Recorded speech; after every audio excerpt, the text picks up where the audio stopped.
Welcome back to another episode of Timebreaker Podcast. I'm your host, Daniel, And I'm Anthony. and welcome to episode 27, The King, the Ranger, and the Master. We're going to be covering uh, Elvis, Lightyear, and the finale of the Obi-Wan Kenobi series. But just a little update. We apologize that we took the last episode took so long to come out. We had it recorded and everything, but just life got in the way. Yeah, I think we recorded it like mid-June, maybe even earlier than that. But we just got sidetracked.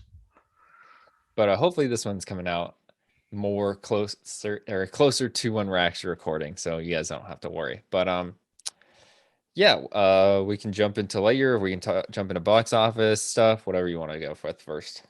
So let's just jump into the box office because we're recording right after July 4th weekend, and Top Gun still held on strong. I mean, yeah, Minions came in, kind of dominated the market, but you look at Maverick and it just, it barely lost any money. I think it was like a 14% drop this weekend and it held strong. So now we're looking at 570 domestic, 544 international, and a whole 1.115 worldwide, which is just nuts because I never would have thought this would be the highest grossing movie of the year.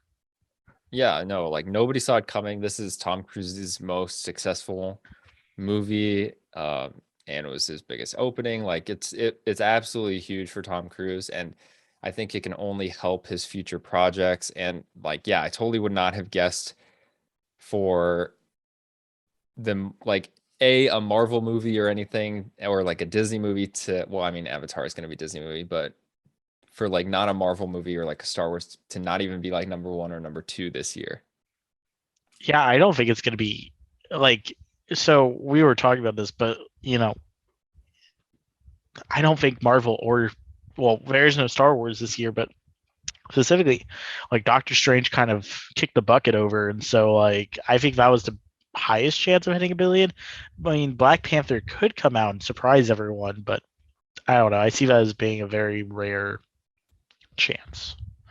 I think Black Panther would have easily hit $1 billion if, like, if they'd somehow had been able to film it before he died, but the fact that he's not in it, I mean, I think curiosity will bring people out, but I don't know if it's going to have Right. a big enough appeal to crack $1 billion. Right. And plus that first one was such a cultural, moment. I don't know if, the statement has already been made, so I don't know if like it'll be replicated like that. Yeah, I'm not sure if the spark's going to hit twice.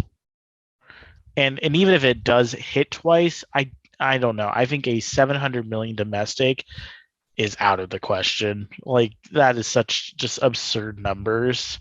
I think it'll probably land somewhere like 400 or 500 million.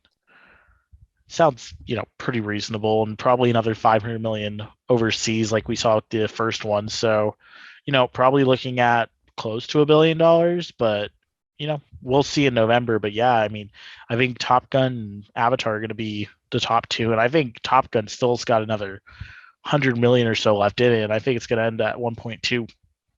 Yeah, no, it's just it's crazy to see how low of a percentage it has dropped from week to week, and I think that just has to do with how just overly entertaining the movie is and how much rewatchability it has. Like, granted, like I took my parents to see it for a second time, and I don't know, and my parents said like they've never seen a movie twice in theaters, and so like that was like something special for like Top Gun to be the movie to be able to do that.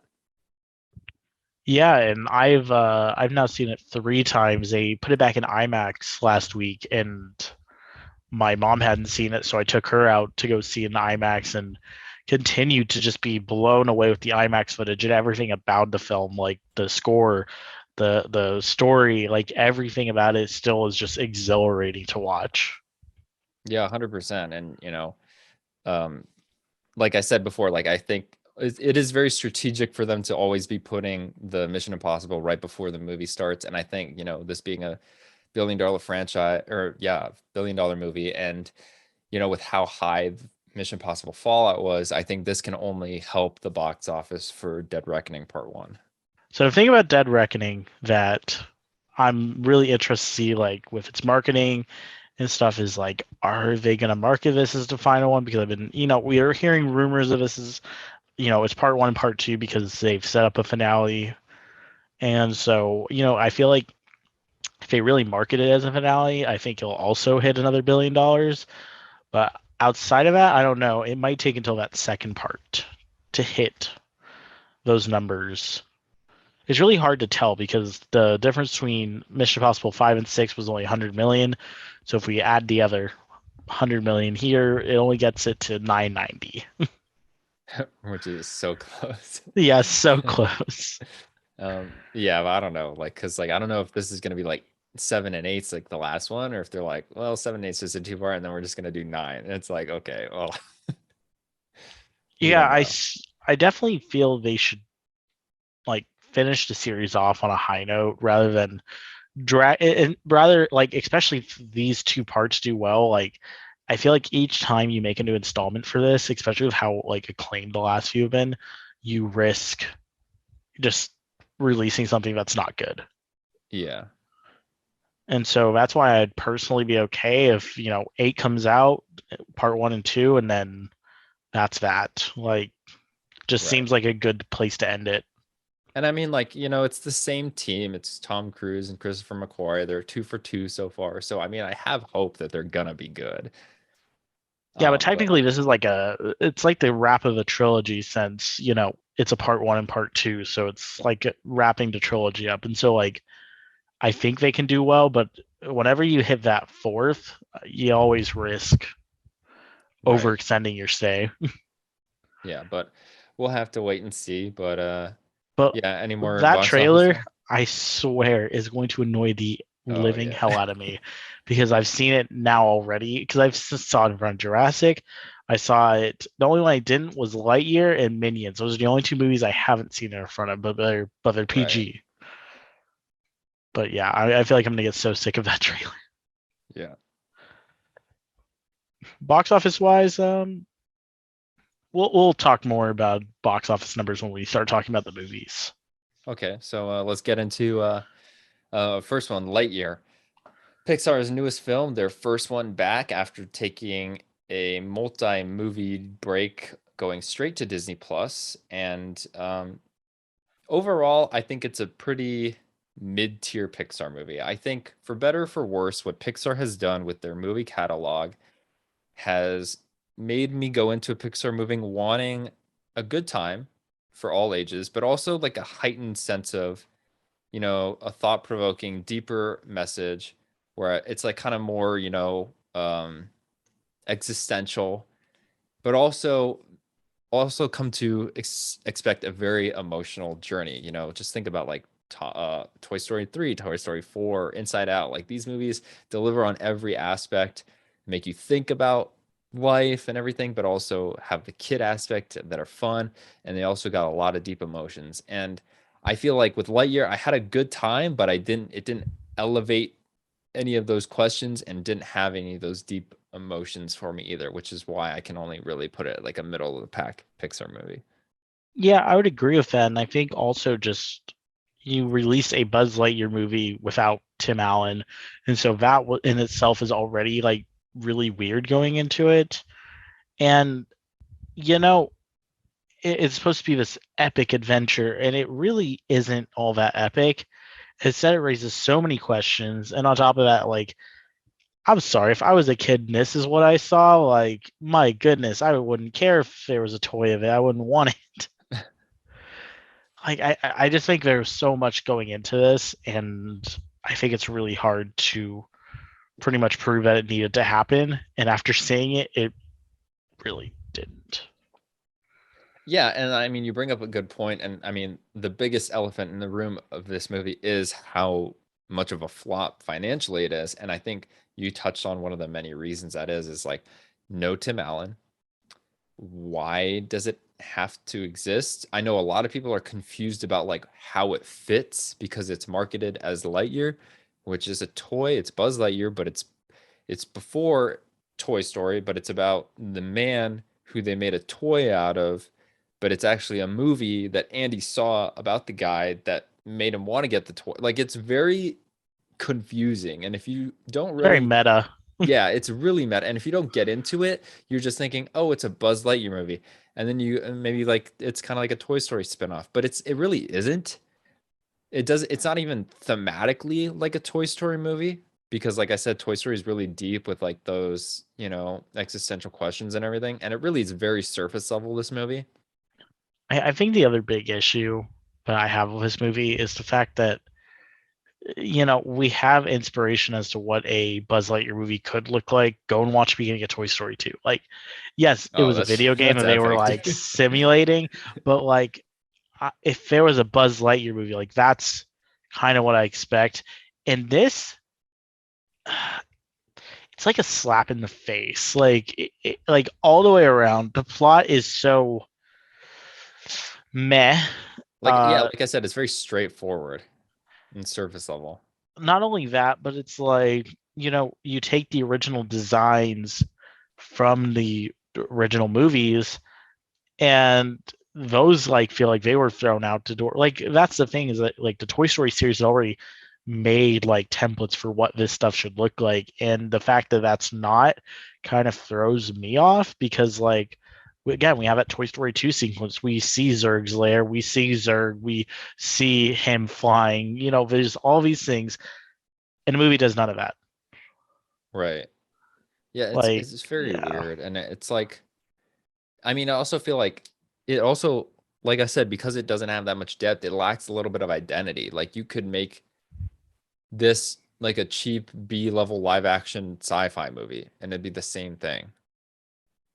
Yeah, I think the biggest thing that hurt this movie was its plot. It's just it's not so good that I'm running out of theater saying everyone should see it, but it's not so bad that I'm saying avoid it. It's just Right.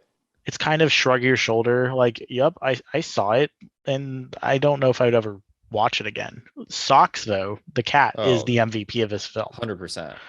Best part of the movie. I Like I bought you was five actually minutes. shocked. I like died every time you did that. Like the dart. I bought you 5 minutes. Yeah, I mean, he was much needed comic relief because this movie is so kind of dull. And like, because Chris Evans isn't a lot of fun in this movie. Like, not even gonna sugarcoat He's it. kind of an Like, airhead. yeah, and there was that one scene in the film that made me laugh that wasn't with socks, and I liked that they pulled back into it in the post-credit scene. It Oh was yeah. a robot that was like trying to show him where to Oh go, and he yeah. kept And it was going, just "Wait, no."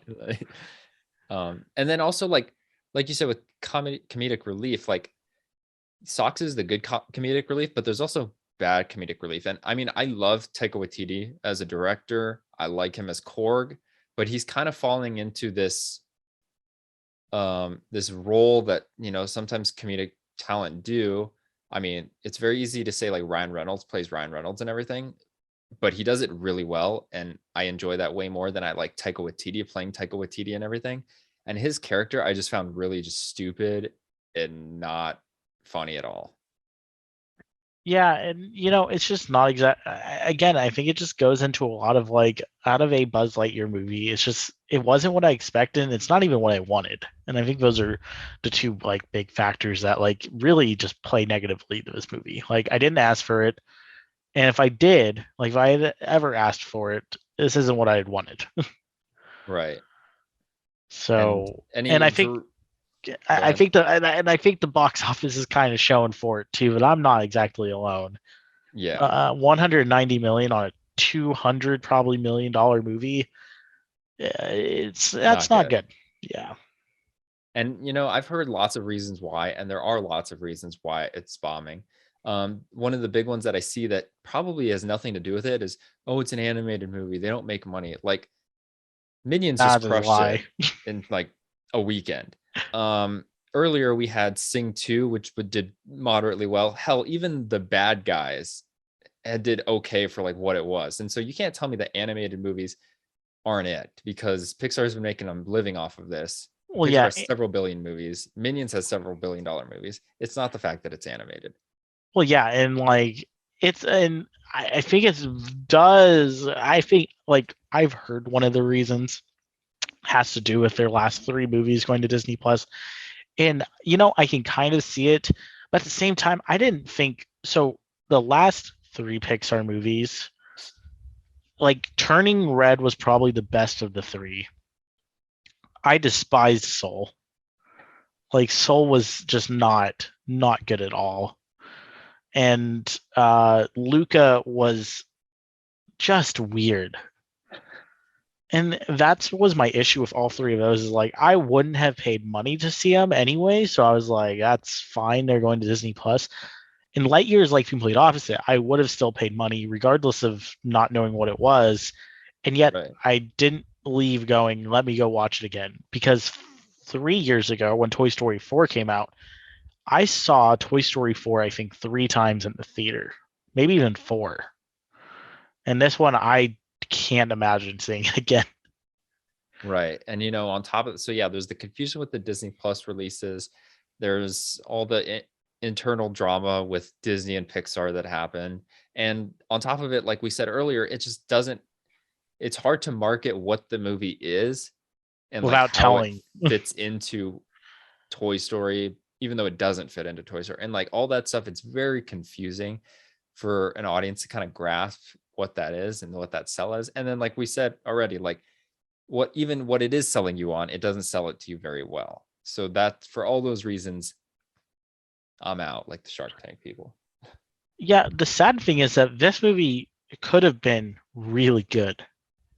Oh yeah. And yet, like you were just saying with the fact that it doesn't tie into Toy Story, I think that's what hurts this a lot.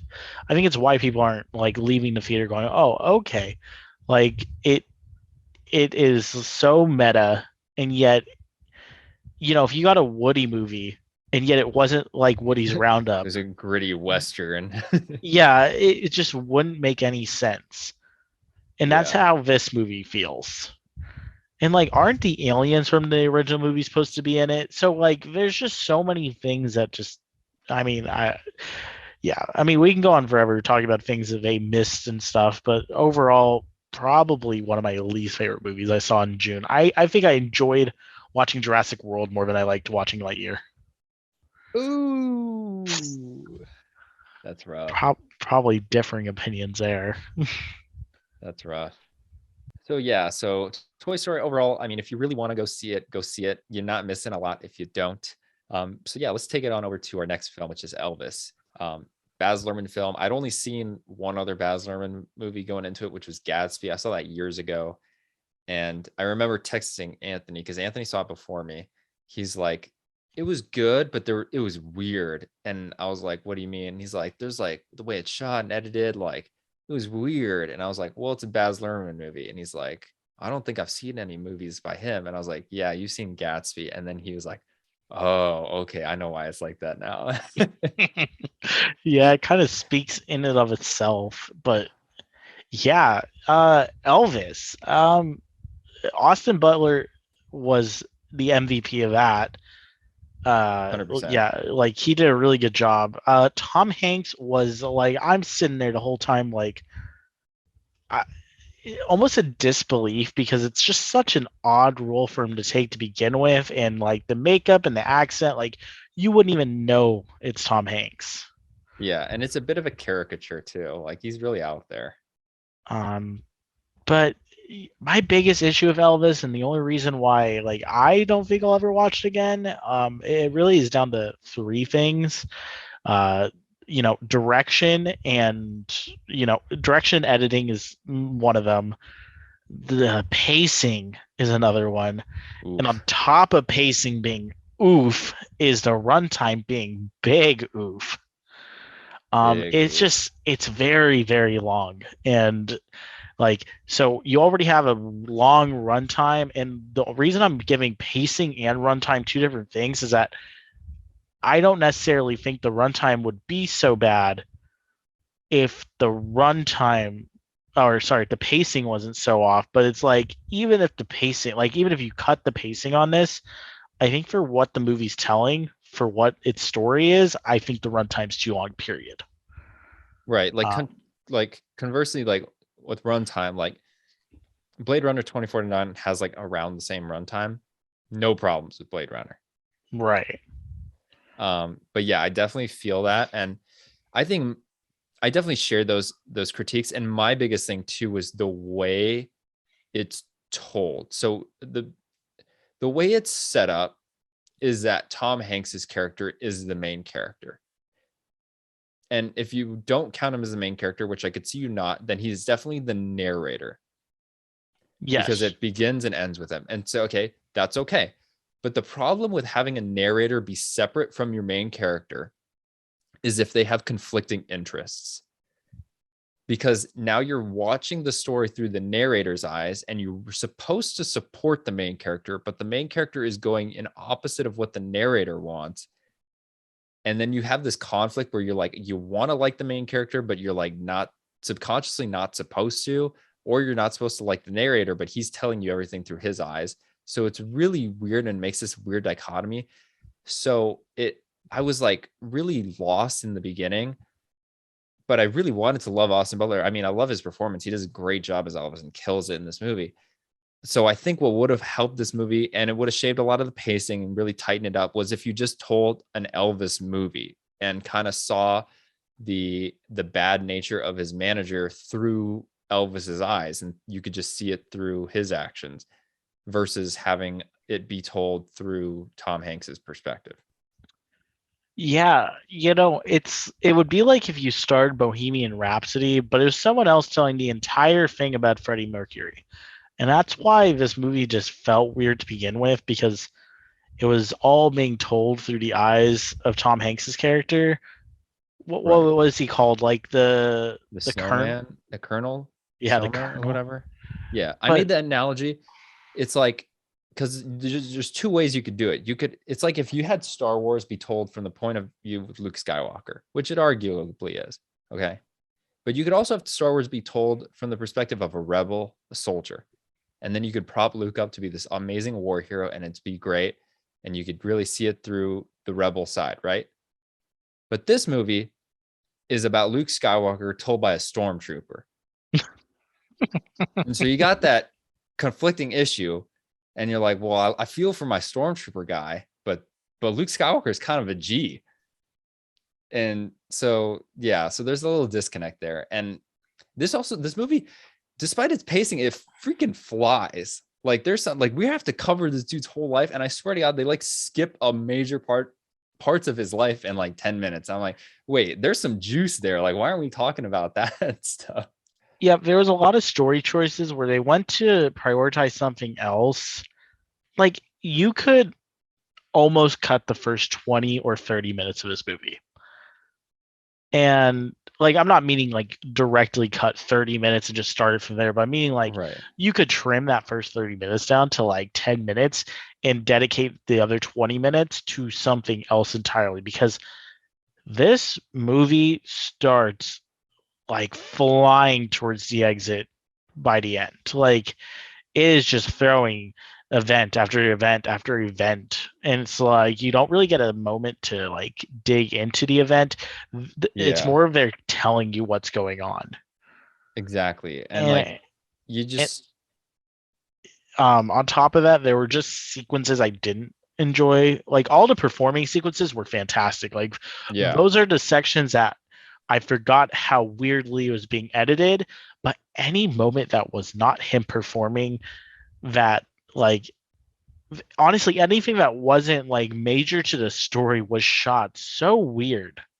Like his whole like backstory in the church was like the church where he goes to dance and all that, like that was completely just weird in the way it was shot. But like all the sequences where he's on stage actually performing were excellent. Right. I mean, yeah, like you said, like there's a lot of montages and cross-cutting and intercutting of events that like make it really of a jarring of an experience. And at the same time, like due to the runtime, it kind of towards the end becomes a little exhausted because you're having to work so hard to try to dig into these moments, but they're not giving you a lot. And at the same time, otherwise, like, I mean, I didn't know that much about Elvis beforehand, but like he goes to war and like that's over in like 5 minutes. And I'm like, isn't there some stuff to tell about? Like, I want to know about that, or like even like his early years. So it's like mainly about like his upbringing, and then there's like a huge middle montage that like cuts through like his kind of prime years, and then they cut to like his hotel at Vegas years, and they stay there for a really long time. Well, and I kind of feel a little differently. Is that I feel like more than half the movie is all on setup to Okay. then spend little to no time on, his years as a movie star, his years Right. All that stuff active flies duty. by too. And Yeah. then all of a sudden, let's spend the next 40 minutes on this Christmas commercial. It felt long. I really don't know how long it was, but it felt really, really long. And I didn't have a problem with it. Like, it was a really good sequence. But by the time Right. that is over, and I think this is where I ran into issues, because I really liked the whole, like, let's twist this holiday thing up. Yeah. Let's have, because this was when Martin Luther King Jr. was shot, right? Right. And so he's trying to make a statement, and like those are really good segments. But then they go to Vegas, and I felt, see, you said Vegas felt really long, and I felt they flew through the things in Vegas. Like, all of a sudden, a 5 minute sequence just told a full year. Oh, okay. Yeah. Yeah. There's a lot of that, like Like, time manipulation and stuff. and I don't think the movie was very clear on what exactly the time period was when these things were happening. They were just kind of like, they had it all look like it was all at the same time, but like obviously it shouldn't be. But I mean, again, like I said, this movie kind of just flings towards the ending. Right.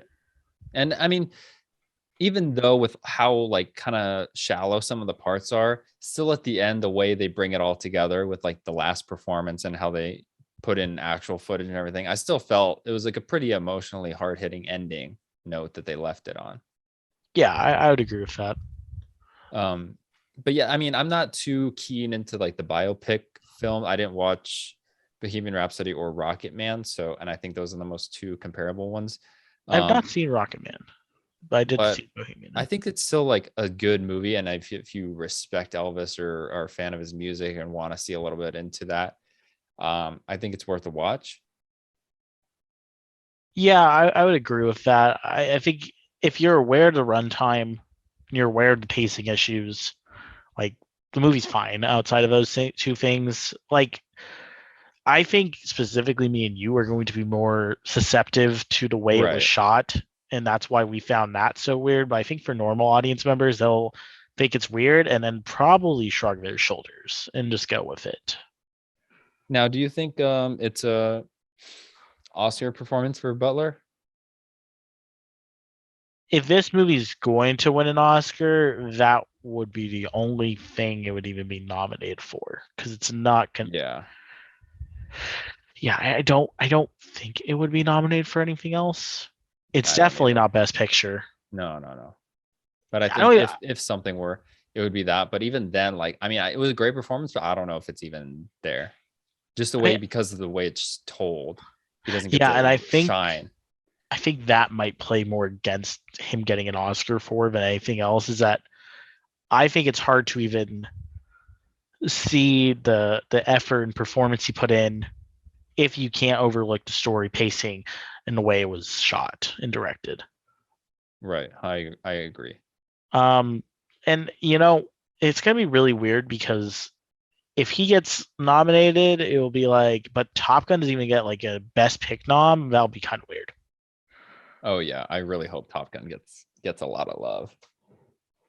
But the Academy is the Academy, and on this channel, we really don't care too much about the Academy. They don't make a lot of good decisions anyway. Right. So I mean, I already got a lock in for what's gonna win next year. Like I could put a solid bet that Avatar 2 is winning best VFX next year, but that's just me. I would hope so. I mean, with I mean, it's like 4K HDR, Yeah. HFR, and if they do that also with the VFX, like, whew, that's gonna Yeah. be a pretty movie. Yeah. The people who win, the VFX artists, supervisors that win the Oscar should just go up there and just say water and then just walk off. I think that'd be really Right. funny. The only concerning thing about Elvis, and it doesn't need a sequel or anything, so I mean they're good in that department, but like, it was expensive. I think it's got like a $90 million budget. Yeah. It And was I mean very it's expensive. it hasn't made crazy money, right? Domestically not too bad at 75 million, but yeah, internationally at 45. Yeah, 120 total. I mean, that's okay for its budget, but it definitely didn't make Warner like a stupid amount of money. And I think it'll Right. be good. I mean, it should be going to HBO Max here in, a month or so. It might find, tons of people there. That's true. I know that that's happened for a decent amount of HBO movies. Matrix, Yeah. Dune, all of them. There was a time when we were endorsing people to go watch on HBO just to make sure we got that sequel. Yeah. Oh man. But yeah, let's move on to our next topic. So in our last episode, we talked about the first 5 episodes of Obi-Wan Kenobi, our highly anticipated show. Now the show is done, so we're going to talk about the finale and kind of like our overall thoughts of the series as a whole and like what we think about it, and all that fun stuff. So yeah, so going into the finale, I was hopeful. The last episode, episode 5, was probably one of the better ones, and especially coming off of 4, and so it was a bit of an uptake. And I will say, like, there's like a couple storylines going on in this episode, in this finale, and um, all but one of them like hit it out of the park. Like, really solid episode, except for this one storyline, which has been a consistent criticism of the entire show, in my opinion, but this one really delivered on those other things, like more so than the rest of the show had ever. Yeah, I would agree. The storyline in question is just Reva's storyline, and I don't think I was a big of a problem leading up to this episode. But any story there was left to tell about her was kind of finished at the end of the last episode. Yeah, it would have made a lot of narrative sense for her to die at the end of that episode. And because they chose not to, I don't know. I feel like the writers were scrambling to find something for her to do in this episode, and what they chose just didn't. I don't know. It didn't hit the right beats, or it was just completely unnecessary. And yeah, it just didn't work for me. Yeah, so to go into spoilers as we have been for our entire talk of Obi-Wan, um, she goes and figures out that Luke is a thing. He goes to Tatooine, fights Owen and Beru, which, by the way, this made them kind of badasses. I put some respect on Owen and Beru's name now. But it just, with her interacting with Luke and all that stuff on Tatooine and knowing that he's a thing and still being alive, it just rides that really thin line of being okay for canon or not, because nobody's supposed to know about Luke. Obi-Wan's job is to protect Luke. We see this in Rebels, as like he's kind of chill with Maul when Maul visits Kenobi, but as soon as Maul suspects that there's someone on Tatooine that Obi-Wan needs to protect, Obi-Wan turns on his lightsaber and kills Darth Maul right then and there. Like, that's, you just can't know about Luke. And with Riva knowing about him, with the crap that she's done and still being alive to roam around the galaxy and do whatever she wants, I find as a major betrayal to the canon and to Kenobi as a character a little bit. Yeah, I found it odd for one to have her like I don't know. It was one of those side pieces of content that just it was weird to have begin that way. It was weird to have a message like that and not get rid of it, to then give the device to someone else, and then to just have all these events go the way they did. Right. And on top of that, it was already distracting. Like, it would just cut away from the real show. So like we were in for a treat, and then every time it would cut away to Riva stuff, and I was like, oh yeah, I forgot we got to deal with this. So it was just kind of annoying too, because the contrasting stuff that was happening in the episode was so good. Yeah, and there's not really much more to go about it. Like, I was curious what they were gonna do, and it kind of just it was unnecessary. It didn't need to happen, and they could have easily killed her at the end of the previous episode and had her storyline. I mean, she had done her part, Right. but they threw the extra 5% in. Yes, for Riva, a Star Wars story coming to Disney Plus in 2024. Let's be real, that's probably why. I really hope not. I really hope not too, but I really hope for a lot of stuff, but Disney Star Wars does it anyway. So contrasting that, let's talk about the stuff that we really liked in the episode, which is the whole confrontation between Kenobi and Vader. Oh, that's some good stuff. Yeah. There are still some things about that fight that I was just like, what? Yeah, me too. Like Obi-Wan just becoming space Jesus for real and just throwing the rocks by holding his hands up. Like Yeah, I'm that's a little like, much. what? I was like, I don't know if Obi-Wan's that good with the Force. Like, if they were gonna go this route, they really should have been making sand jokes the entire time just to make sure you understood that this was just corny. Like like him burying him, he should have been like Vader should just said something dumb like I hate sand and just walked. Or like, I have the high ground now, Master. Yo, I was waiting for that the entire time and they didn't do it. I'm like I think such a it was because it was disappointment. so obvious because of the way it was shot. Like, yes, he's way up there. Yes, Well, he has the yeah, high but ground. Obi-Wan had to mention he had the high ground too. We all saw it. But Obi-Wan's smart enough to not try. I mean, he did it to Maul, but especially after him doing it to Vader, he's not gonna do it again. Dude, could you imagine if this like if there wasn't an episode 4 and Obi-Wan pulls the same crap, just jumps right over Vader and slices him? Oh man. But I mean, like that too, like the way it's weirdly placed and how it has to fit in between all these things. Like there's no like real tension because we know how everything needs to go down. We knew that Kenobi had to win the fight, right? I wasn't 100% sure because technically you could have swung this another way.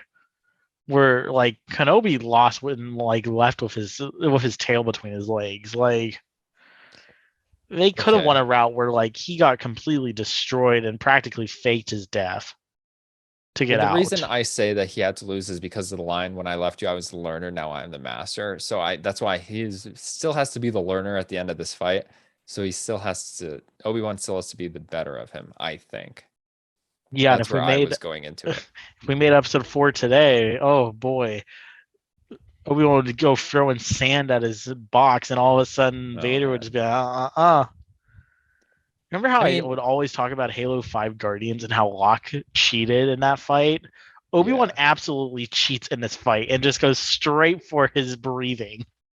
Oh, I mean, you got to do what you got to do. And And I well, mean, yeah, and Locke had to do exactly what Locke had to do until he realized that he'd been played, and she said, yeah, he's still lost. Yeah, I mean, like I have lots of criticisms and stuff to talk about the duel. I mean, It's very um, short. it's short. It's still impactful. Some people I think are blowing this way out of proportion. Like some people think that they like this is like the best duel and it's one of the best duels. I mean, it was good. It wasn't amazing. And two, I'm sure it's awesome and the choreography is great. I hate the way it's shot. I hate the way a lot of the fights are shot. Like it's like this shaky cam over the shoulder thing, and I cannot see what the heck is going on. Like just lock it down, do some wides, make me really take in the awesome stuff that's happening. Yeah, my only major complaint was straight up like the first half of the fight is pretty long, but it just really it closes really quick. He gets out of the pile in the ground, and immediately like the fight's over within 60 seconds. Right. And I think that was in like I don't know. I would have liked to have seen a longer, like extended fight where like it starts like it's more I would have wanted to see a fight where they are almost on equal grounds, but like Obi-Wan's still better. Where like in this scenario, like Vader got just completely destroyed in the second half. Well, yeah, and I think too, like I think the way it is and just the way the characters are, I don't think if they're going hard, Vader can beat Obi-Wan because of his emotional imbalance. Because you can tell in the fighting style that he's unbalanced and fighting with rage because he just wants to kill him so bad. Versus Obi-Wan's really calm, cool, and collected the second half. And with his defensive style, I just don't think that Vader can do it. Vader can kick anybody else's ass, no problem. But Obi-Wan specifically, I don't think he can do it. And I mean, this series also just made me, even how corny it is or whatever, like it just makes me appreciate the New Hope fight a little bit more too, just because of like what it means. Yeah, but it definitely, it makes things weird. Like we've now seen Vader's hallway scene. We've seen Kenobi literally murder Maul in one swipe. Right. And then we have this fight where they use the force and stuff to battle each other, and then you just have two old geezers slapping their sticks. That sounded really weird, but um but I mean, like, I can't blame them for that I because mean, yeah, there's nothing they can do yeah, about like that. that was epic back then, dude. Right? And it was just the technology, and I mean, like, you could get it more in line, and it's not. I mean, I could see, and it's just. I think the way to justify it is the story beats for it. Like Obi-Wan's not trying to kill him. He's not trying to do anything. He's kind of stall for Luke, kind of. Oh, that's exactly what episode 4 is. It's straight Yeah, so stalling. so it just makes it's not like it doesn't make sense. Yeah, it just makes it feel like it's not epic Weird. because of all we've seen. And then like but then also like there's a huge popular video that somebody made a while ago where they like reshot it, added in scenes and kind of deep faked the faces on Dude, and made it that's really whack. epic. Yeah. I don't people love it and they think it's awesome. I really don't because I don't think it adds anything to the story and it just makes it kind of a gimmick. Well, I'd argue that everything is for a gimmick nowadays. I mean, Vader holding the ship back in episode 5 is kind of a gimmick. Obi-Wan Yeah, standing but there that's with his his hands wide force open and just having rocks ability. get thrown at Vader, also kind of a gimmick. I mean, Well, yeah, okay. That part I was like, where he's Space Jesus, I was like kind of but then I'm like, oh, but Ray did it, so Disney justified it in canon. Do I like that they did that? No, but it made sense, and like the fight is very like it's like oh, Vader is superior to Obi-Wan in the Force, but Vader with his imbalance, and you got to think like the way the Emperor made Vader, he gave Vader old parts. He purposefully crippled Vader. Vader lags in his suit, or like if he wants to swing or if he wants to block, he'll think about blocking, and his body can't block for like another second because that's how poorly his parts are because the Emperor made it that way to protect the Emperor because he didn't want Vader overthrowing him.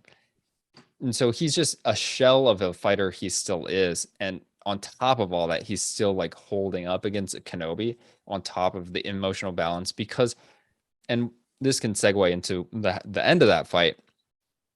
There's still a sliver of Anakin in there. And I see, think but they showed that. yeah, and I mean, there's gotta be. I mean, and that's what's crazy is like there's gotta be a sliver of him from Revenge of the Sith to Return to Jedi, just a slight sliver still sitting in there. Or maybe it's gone until A New Hope when Obi-Wan returns. I don't know. I think it's still here then, and it kind of goes away for a while until Luke really shows up till So until in Empire? episode. No, I think it might come back and forth. I think between here and maybe New Hope, he's kind of gone because in the Ahsoka fight, he's gone. Like he's not there. And in Rogue One, he ain't there. Right. He's sweeping house.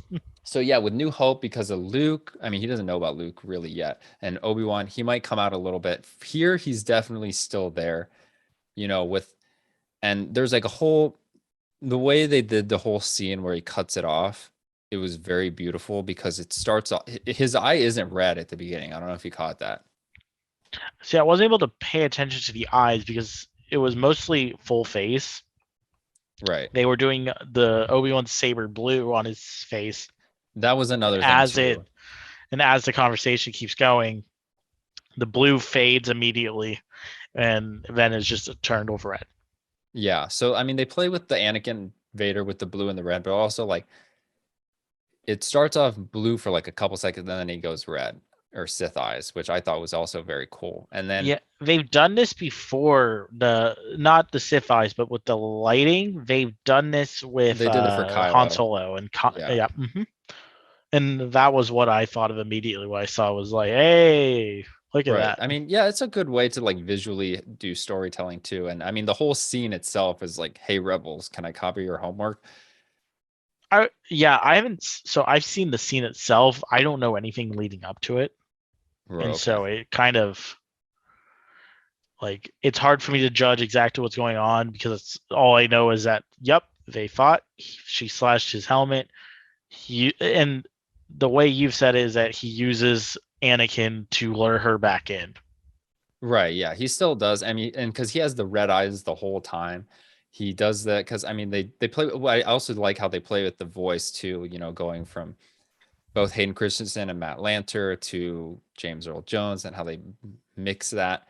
But yeah, in Rebels, it's kind of very obvious that like he kind of uses it to like kind of lower her defenses. But here it's in Obi-Wan, it's like, and there's that one line where he's like, I wasn't your failure, Obi-Wan. To me, that's like, that's Anakin just kind of creeping in to kind of just cut Obi-Wan some slack and say, hey, it's not all your fault, dude. Like, I chose this too. Yeah, it's deep though. I'm like hitting there Right. like, oh, it's in the feels. And then also, too, like, even when before that happened, he calls him master when Yeah, he that was buried a him. curious thing. Like I noticed that. I was just like, that was kind of weird. And so, and you got to think, like, I mean, he didn't have the Sith eyes during the Revenge of the Sith fight. He calls this is the envy of my master. So he still like has a deep connection and respect for Obi-Wan. And still has that. And then the Emperor, which I wasn't expecting the Emperor to show up, he kind of has to like kind of put him in check. He's like, "Hey, buddy, you good?" He's like, "I'm good." He's like, "Okay, you sure?" Dude, I love the fact that it starts off with him straight up telling the Emperor, like, let's put all our forces into finding him and killing him. And the Emperor's like, yo, let's chill it down. Right. And I mean, there is a little retcon because then in Rebels, they're talking and the Emperor's like, we have to weed out all the Jedi or whatever, um, and then Vader's like, even Kenobi, like you think he lives, and then the Emperor's like, let's not get distracted, my friend, or whatever. So it's like, well, yeah, he lived. You saw him like 2 years ago, dude. Like, Hey, but two, it's whatever. spent 2 years on a desert planet. I He mean, might be yeah, you dead. could, you could have died of dehydration Could or have he something, could have man. fell into a Sarlacc pit. I mean, yeah, but yeah. So overall, I thought, and Ewan brings it in that scene, like when he says, "I'm sorry," like those are some, those are some deep emotions right there. That was one of the only times I thought the score, the cinematography, the acting, like everything just fell into place. Yes, that it was one of the rare occasions where everything was hidden all together, and then it finally, once everything's done, it took the entire end of the show for us to get some original music with Leia and the Emperor and the Force theme. Like, dude, I mean, it's such a missed opportunity. No disrespect to the composers involved, but it's Star Wars, and this is such an integral part. It's not like a spin-off thing where you're trying to make your own identity. Like, this is such as close to the original 6 movies as you can get. So you'd want to bring some of those themes to kind of heighten those emotions and bring it back. And there's this beautiful this YouTube video somebody made of that entire fight rescored with old prequel music. And to me, like it was way better than whatever we got. It hit way more emotionally, and he edited it in the way so that it would hit all the beats and it wasn't just like copy and paste the song. And so I thought that was such a missed opportunity. And if we could have got that, that would have just made it hit way harder. See, and I think the biggest question asked about this show is, did it need to be A um thing. well, it's not even did it need to be a thing. Like I think the fans, I think everyone wanted it. Well, yeah. It's that did it need to be a show? Well, and Because I I heard think it, rumors that there was like it was going to be a trilogy. I'm like, yikes. thank God it wasn't, because there's definitely not enough for that. I mean, it would have been the same amount of time, arguably, but if anything, I feel like you could have done a tight hour 45, 2 hour movie, Yeah, that and it was would what I have was about been to say. Is like you could have done a really tight 2.5 hour movie, and then having this fight be the tail, like have Reva die when Vader finds out. Like Because Right. like you could have just had this very epic final act if this were a film, Yeah. where like she goes in to kill Vader. Vader pretty much like says ha, plays with her, but then eventually just goes no and just kills her. And then, they're trying to escape. So Kenobi goes off to distract Vader. Vader's so like blinded that he goes after him instead of the rebels. Right. And then you have this epic duel, and you're sitting in a theater, and you had like, instead of having other composers, like this is John Williams like returning for one last Star Wars movie, like you could have had this very epic I mean, you didn't even have finale. to come back. I mean, you can have his music in it without him coming back to do the That whole is true. score too. But yeah, to have like those songs there and then have to wrap up with him and Leia. And I mean, I will say one of the things that this show has done that added to canon is it helped bridge the gap where Obi-Wan can now compartmentalize Anakin and Vader as two different people. Yeah, for sure. So he can talk fondly about Anakin to Leia and still smile and remember him as a good guy. And that scene where he's talking about the parents, like that one got me. I was like, dang, this is some good stuff with Leia's theme in the background. That one hit for sure. Yeah, the one thing I would say about this episode was the fact that, you know, it did some really good things. Revo is definitely like not the highlight of like the goodness of this episode. I like the hello there when he meets Yeah. Luke. But the one thing that just drove me nuts was they made it like very, and granted, we've already broke canon so many times with the sequel trilogy, but like having Qui-Gon show up, I was seriously like, what the F? Well, yeah, and then and you asked me about that too. You're like, would it break canon? I'm like, yes, it technically would break canon. Um, I was kind of okay because I knew they were gonna do it because Well, are they breaking canon? Because technically, no one had any training in this except canon wise. The only people that did is Qui Gon, Yoda, and Obi Wan. And and somehow Anakin, Vader figured it out. And right? so technically, they're not breaking anything because then in The Rise of Skywalker, now you have Mace Windu and all of them having Force voices. Oh yeah, I forgot about that. Well, no, I meant that breaking canon is that in the fact that Qui-Gon can be a ghost and not just a voice. And people the Well, in that leading case, theory is Anakin that shouldn't have been able to be a ghost either at the end of six. well, okay, well, there's an explanation for Anakin. Well, so the thing with Qui-Gon and the most leading theory is that you can finish it after you die. Like Yes, you can finish it that's how, and so I'm like, okay, I can kind of buy that. Um, and I think I don't quote me if it's the canon reason. Well, so the thing with Anakin is he didn't learn it, but once they took over the Jedi Temple, they had access to all the library and everything, and he's the only dude there. And so he can research and know all about the secrets so that while he's not practicing, he still knows how. Plus, with his high midichlorian count, he's able to do it once he turns back to the light. So yeah. that's the thing. And then I guess I think Lucas said that you get to choose your projection, so that's why he's more proud of Anakin when he was Anakin versus when right before he died. So that's why it's Hayden Christensen in Return of the Jedi, which it's whatever. But Yeah, I think yeah, especially though now, like it's not that the Rise of Skywalker ending is any would be any better or worse, but I think it would have been slightly better had it not just been voices. Is that like she's trying to fend off right, his Force lightning, and all of a sudden you see, maybe you don't even show him, but you have you have someone walking up to her, but you could tell it's a Force ghost. right. Well, like I just feel like there was better ways you could have done that to make that better. Now that it's like, you know what, we're bringing them back anyway. Just go big or go home. Yeah, and to me, you wouldn't even have to have the ghosts of everybody. Like say they didn't finish it. You could have like a Mace Windu voice, a Kanan voice, but you could have Qui-Gon be there, you could have Anakin be there, you could have Obi-Wan and Yoda be there, and just have the rest be voices. And I would have been cool with that too. All these things, it's like, yeah, it's missed opportunity and it's missed alignment in the canon, but you got to take it as like how they were all made or whatever. So But I can't it's sit here and whatever. lie about Kenobi. Is that I think I would have liked it more as a movie. I would have loved Yeah, going out on an opening night, having that Vader fight in a theater. Like it just like it's not something I've ever had to actually say about The Mandalorian. Like The Mandalorian has felt TV, but like so yeah, good TV it's that it's very like it works. serialized too, where it's very episode by episode. Where So like they literally called this part one, part two, part three, part four. Like it is a continuous story. It is one story that was split into six parts.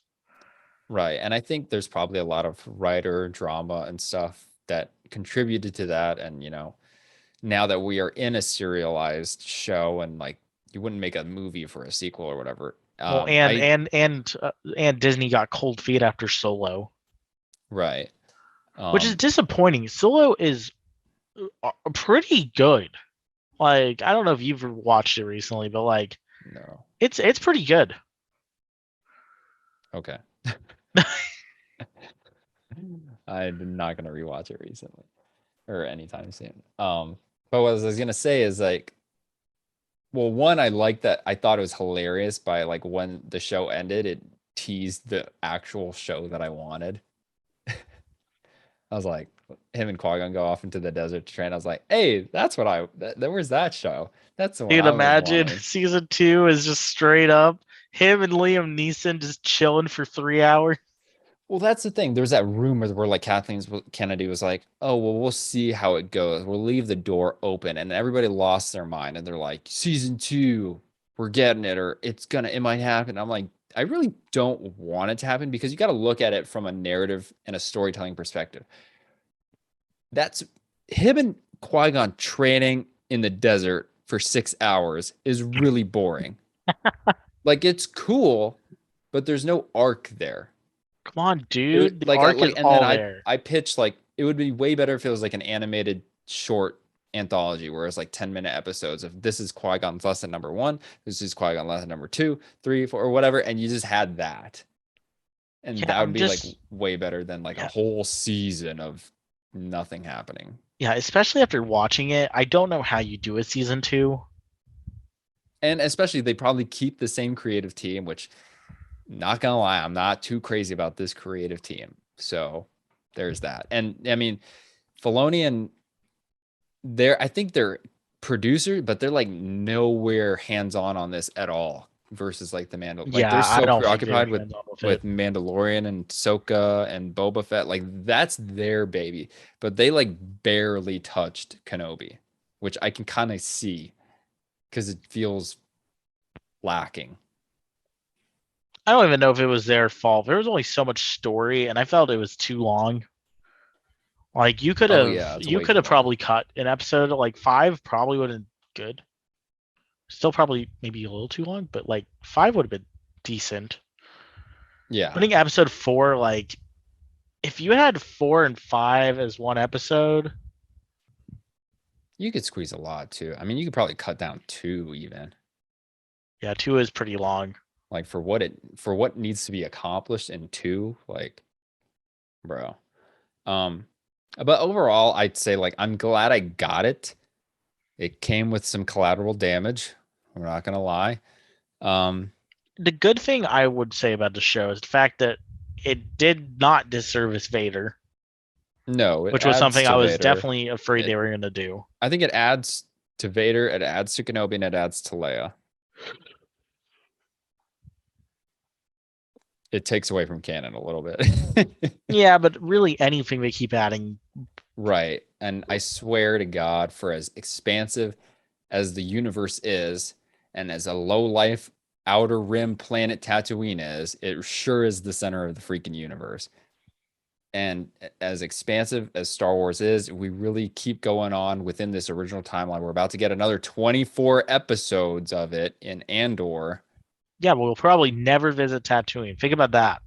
Well, good, but I mean, it's still going to be in this whole timeline. So, low key, I'm more excited for Taika Waititi's project than I've ever been because he said, "Yeah, the Skywalker, we're gonna go in the other direction. We're gonna do something else." Finally, Well, and I mean, like Last Jedi or not, Ryan Johnson kind of went along the same road. Right. I mean, yes, I did have a lot of anticipation for that too, but I mean, it's still like within that. And I mean, that was okay because like the sequels were more or less because like they were just adding on to stuff, except for Rise of Skywalker, because somehow Palpatine survived is a line.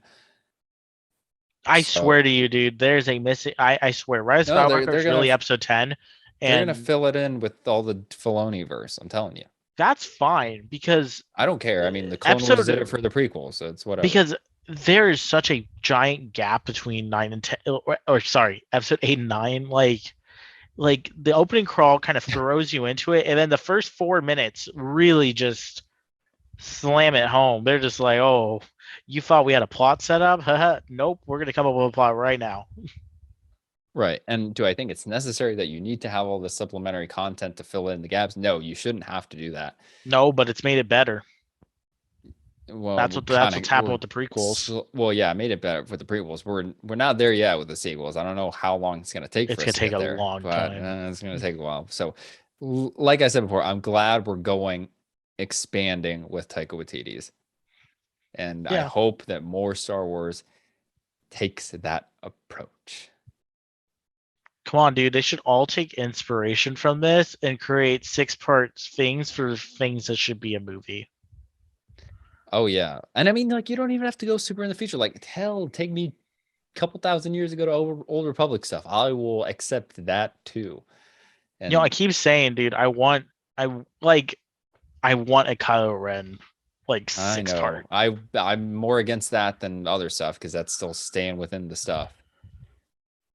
And then they're like, I mean, who knows? By the time that gets signed off and kicked off, he's gonna be old. And then like, I mean, Hayden already looked old in the flashback. So and See, but Star was it Wars that? has got Was some it the weird fact that stuff about that. was it the fact that they didn't want to, or like, I don't know, but the fact that the episode came out and a day later, some dude on YouTube did it and it looked pretty freaking good. Like, it's not hard. yeah, dude, now they're just calling us spoiled fanboys because we won't take what we get. And then, I mean, good for them because I mean, maybe they're sucking on purpose so they can find these people to do it on YouTube, and then they're like, oh, okay, we're gonna give you a minimum contract, and then they can pay really cheaply to get somebody to do it for him. But that's Maybe not a what's the good difference between the approach. Mandalorian season 2 and the Book of Boba Fett for Luke is just ridiculous. Well, yeah, because they hired that guy, and I mean, they might do it now to get that Hayden guy for the deep fake or Well, whatever. yeah, But but now you're never going to use him again, which is what sucks. I know, yeah, what sucks. And then to all the people saying they want a Vader series, like I think you're smoking some good stuff because I don't think that would be good. Yeah, like you better like I better see if they come out and say they're making a Vader show, they better say we've been working on this for the last 10 years, Which they won't because they which they haven't. won't. But that's the amount of dedication I'd want before they'd even touch a series like that. Like I want to know that you've been working on this for 10 years. It pretty much has to be a Top Gun Maverick. Like the script is finally just perfect. Yeah, like, do you know how bad of a guy Darth Vader is?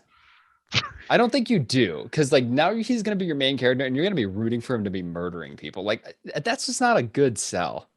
Come on, dude. When Anakin showed up to kill the younglings again, I was like, let's go. Yeah, yeah, that happened. But yeah, so I think that's all I gotta say. Like Star Wars got to go out there and expand, and we'll be good. But so yeah, that's all I gotta say. Star Wars is having an identity crisis and it doesn't know what to do. It is scared to make a new movie, and yet it's also kind of scared to make original content that is the Mandalorian universe. Yeah, all I gotta say is in Filoni, I trust. I'm really excited for Bad Batch 2. I'm excited for Tales of the Jedi. I'm excited for Mandalorian 3. All the stuff in the Filoni verse, in the Favreau verse, I'm game for. I'm Yeah, game. and if Disney is listening, take some advice and make Obi-Wan a movie next time. If you think it can Yeah, be 6 parts, really think about it and see if look at that maybe script one more time. yeah. But yeah, overall, good time. I Yeah. I, I wouldn't untake it. Like I'm glad we had No, it. no, no. I mean, it's better than Boba Fett minus Mandalorian season 2.5, Facts. but Mandalorian season 2.5 is pretty good. That smacked. That's some S tier Star Wars. But yeah, that's gonna do it for us. Coming up, we're gonna be talking about Thor for sure. We might attach another topic to that. We'll see, but that should be coming soon. This episode should be coming way sooner than the last episode can. Yeah, for So sure. yeah, don't worry. But thanks you guys so much for watching. Make sure you subscribe, ring that notification bell because of our inconsistent schedule, so you guys know when we post. That'd be greatly appreciated, and we'll see you later. Yeah, see you on the next one.